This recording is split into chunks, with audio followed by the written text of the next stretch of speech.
Hello everybody, my name is Joel. Today is Swamp School Part 2. We're going to be looking at invertebrates and insects that live in vernal pools and swamps. Okay, now if you want to catch some aquatic insects or invertebrates that live in your pond, all you need is a net. Really fine mesh on the bottom is best. Some mud boots are good. And then all you do is you swish it around on the bottom. Swish it through all this stuff. And it might not look like you got it much at first, but then you can bring it over to a pail. White is the best. Put some water in it. I want to shake it in here. And then you can see what you've caught. And sometimes you got to pick through the leaf litter a little bit.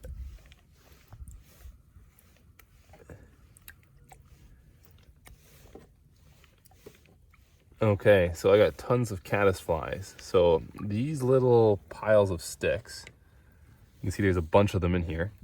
These are young caddisfly larvae. So they, oh, that one's actually coming out and moving. It's probably very hard to see. I'll put them under a magnifier in a minute. But they build their own homes out of little sticks and pieces of debris. They glue it together with their saliva. And as they grow, they add on to their homes and make them bigger. That's kind of their camouflage and protection. Eventually, they will get bigger and they'll grow wings and they'll fly around. And the shadflies in Ogdensburg are a type of caddisfly.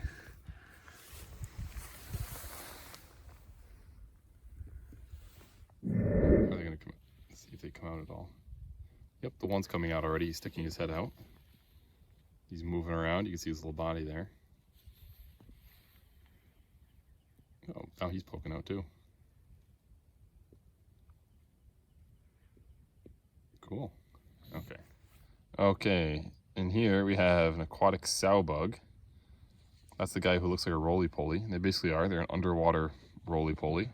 They live in swamps around here. They're a member of the crustacean family. And then worming around on the corners here is a mosquito larva. The ever-beloved, there he is, right across the middle.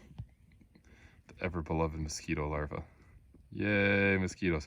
Actually got bit by a mosquito 2 days ago.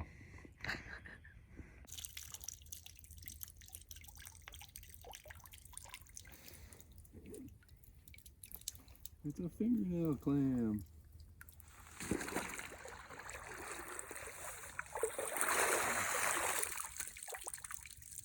So another invertebrate that lives in ponds are fingernail clams. So you look closely at these little guys. They're actually tiny little clams. They're freshwater and they live in all these little vernal pools and they can survive drying out in the summer. They're filter feeders just like larger clams would live in the river.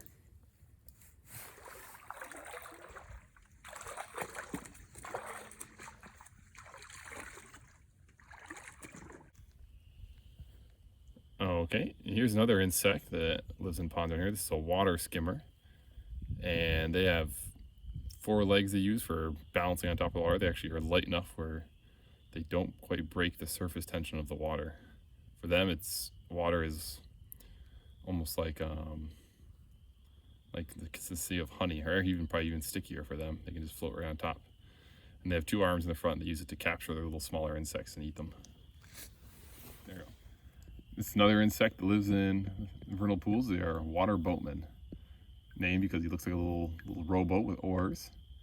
And they are air breathers. They hold a little air bubble under their wing covers. That's like their scuba tank. And then they actually can fly too. So when these ponds dry out, they can fly around from pond to pond. And they feed on lots of smaller little insects in here too, like mosquito larvae and such.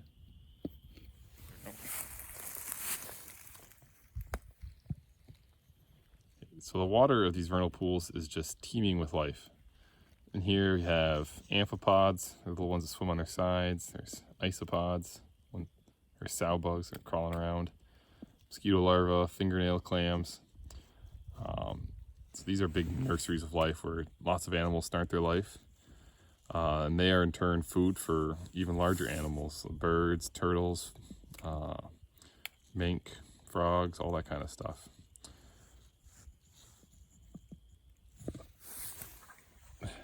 So this is one of the largest insects that lives in the ponds around here. This is a giant diving beetle. You can see he's got these legs in the back are kind of like little oars. And he uses those to swim. They can fly. These covers get lifted up And then they also can hold a big air bubble underneath there. That's like their little scuba tank. They can drown, so if they're held underwater too long, they do suffocate. They fly around at nighttime from pond to pond. And they're scavengers. They feed on any kind of dead matter, dead animals that they can find left over, or even smaller bugs, and they'll eat those as well. They're pretty good size though.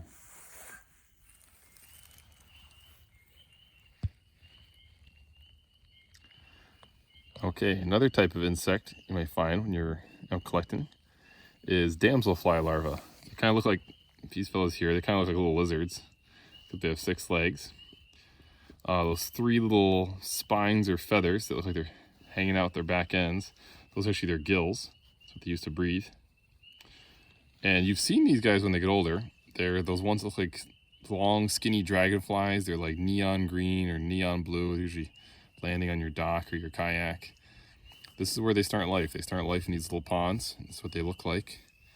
And they actually spend the winter under the ice. So the dragonflies and damselflies have that long tail so they can lay an egg underwater. The egg overwinters, and then these guys hatch out before the ice is even gone. And they start to grow. And eventually probably in June, they'll grow some wings and fly away. Right.